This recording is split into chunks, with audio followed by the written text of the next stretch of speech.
Okay. First and foremost, is to begin by appreciating or thanking all the Kenyans for standing with me in solidarity, because I remember the day we announced it and told the Kenyans that we are under attack. It was all over, and within a short time, all Kenyans were aware of what was happening. I want first of all to condemn the incident, because from the information that we have got, you remember it was on Saturday when we came to our residence where we stay. We were staying in Mombasa, and what they did, because if they are government officers, there must be a procedure of arresting an officer who is also guarded by other officers, because it can turn to be dangerous. Like maybe you're thinking that these are genuine, maybe they're not police, or it can be turned into something else. So when we assumed it, then they came on that particular day, on Friday, and they decided to shoot our car. And I think that was, it could have turned into something else. It is only by the grace of God that we are alive today.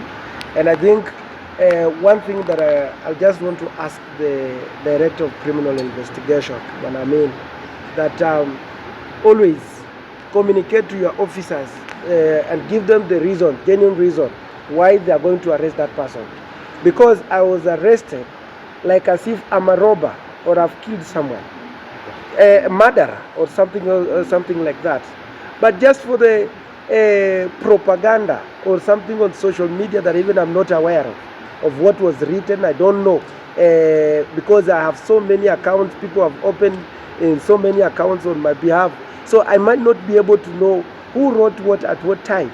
But coming and attacking me at that level, it was very much unfortunate. And this is a call to all Kenyans that we can't continue living in a country whereby it's being under the police. We have to stop this this kind of harassment from the government agencies and all that. And even, in fact, when I asked those people why are they harassing me or arresting me, they were not even they didn't even know what they were coming to arrest me for. So I think police officers should not be used before they go to arrest anyone or to go to do any investigate. They should be given clear instruction that we are going to arrest this person because of ABCD. Because the way we were manhandled, the way it was a very bad, very much unfortunate, and no any other, and I will never wish to see any Kenyan treated the way we were treated that particular day. I want to tell the Director of Criminal Investigation that he should use his office appropriately. He should use and follow the law, because power is transient, and we know today we are being harassed.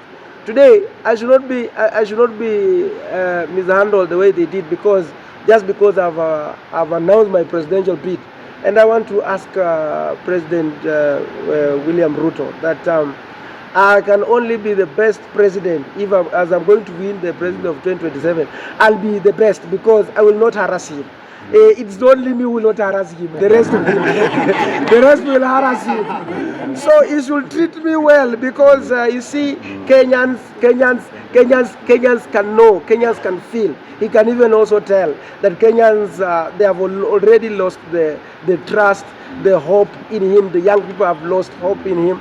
In fact, what I'm doing today, I'm doing the best thing to walk and speak to the young people so that they should not lose hope. Because if they lose hope right now, they can even decide again to go and march to the State House and do crazy things. So what I'm telling them is that just to cool down, so that we get it and express their dissatisfaction at the ballot come 2027. So I want to ask the president that he should not take advices from other people and use the government agencies to frustrate somebody like me, because I'll be the best. I will not revenge to anyone. I will only restructure the economy and revive the economy of our country called Kenya. And I will forgive him. I will respect their families, and I will do whatever. So I want to tell them that again. 2027 is a year for the young people. We want to rebuild Kenya. We want to rebuild Kenya. We want to make Kenya great. And We are taking it, Your Honor, that the prosecution do not have any instructions to oppose bond or cash bail on reasonable terms. Your Honor, as you consider the issue of admitting the accused to reasonable bond or cash bail, or even personal bond, we wish to raise an issue, and this court has jurisdiction under Section 8 of the Magistrates Court Act to inquire into and give redress to violations of rights in the Constitution under Article 25A and Article 25B. Your Honor, we raise an issue with the manner in which the accused was arrested and hold that the barbaric manner of arrest violated Articles 25A and B in the following manner.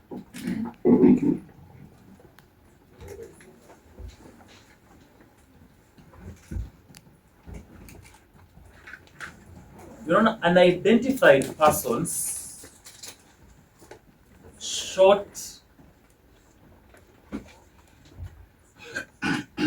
at the rear tires of Honorable Salasya's car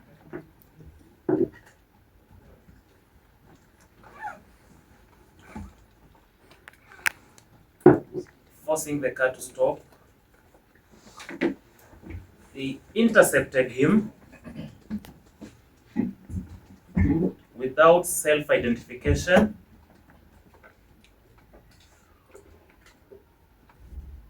bungled him into another car, and drove him to an undisclosed destination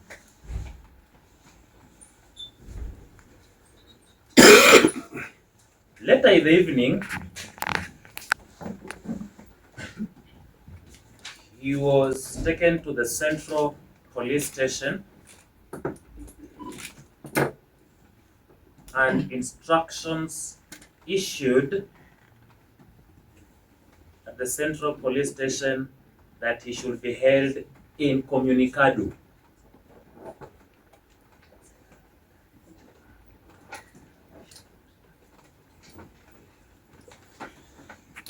His counsel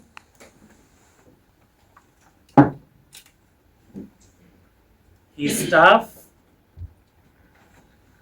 and his relatives were denied access until this morning when we accessed Mheshimiwa. We hold that that manner of arrest and subsequent treatment amounted to inhuman, cruel, and degrading treatment to not just a human being,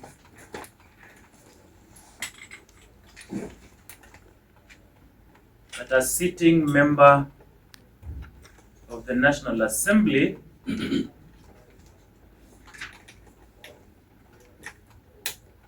who was on a national tour,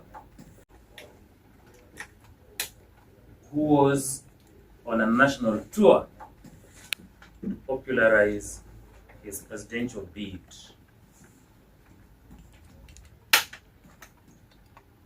The accused has never been summoned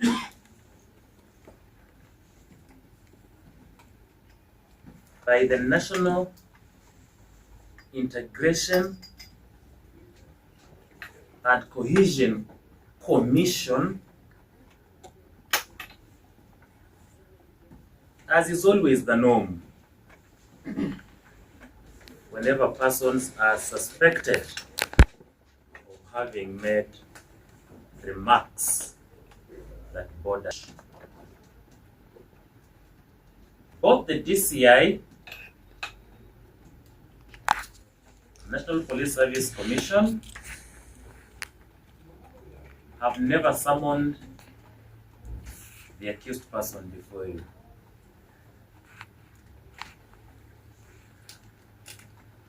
And to arrest him like a terrorist was quite degrading. Your Honor, his bodyguards were disarmed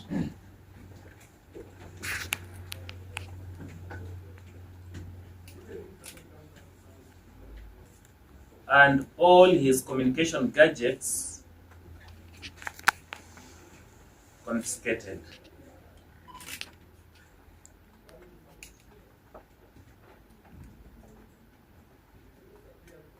For those reasons,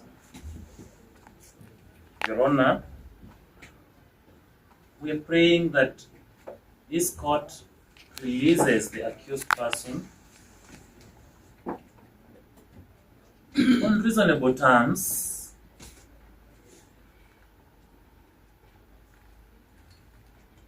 and preferably execution of a personal bond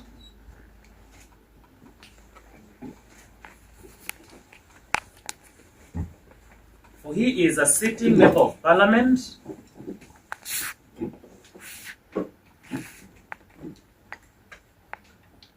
who owes a duty to his constituents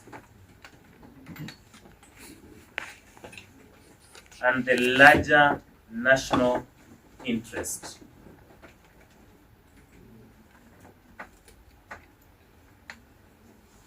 We'll also be praying that his bodyguard's arm be reinstated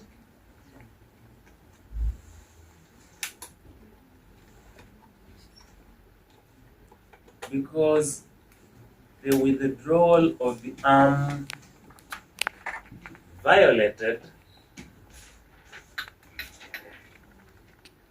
and continues to violate Chapter 32, Section 8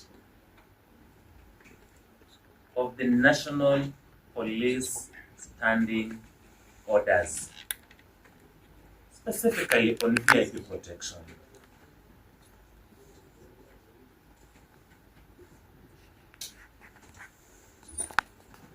The accused person undertakes to comply with any term that this court may deem fit.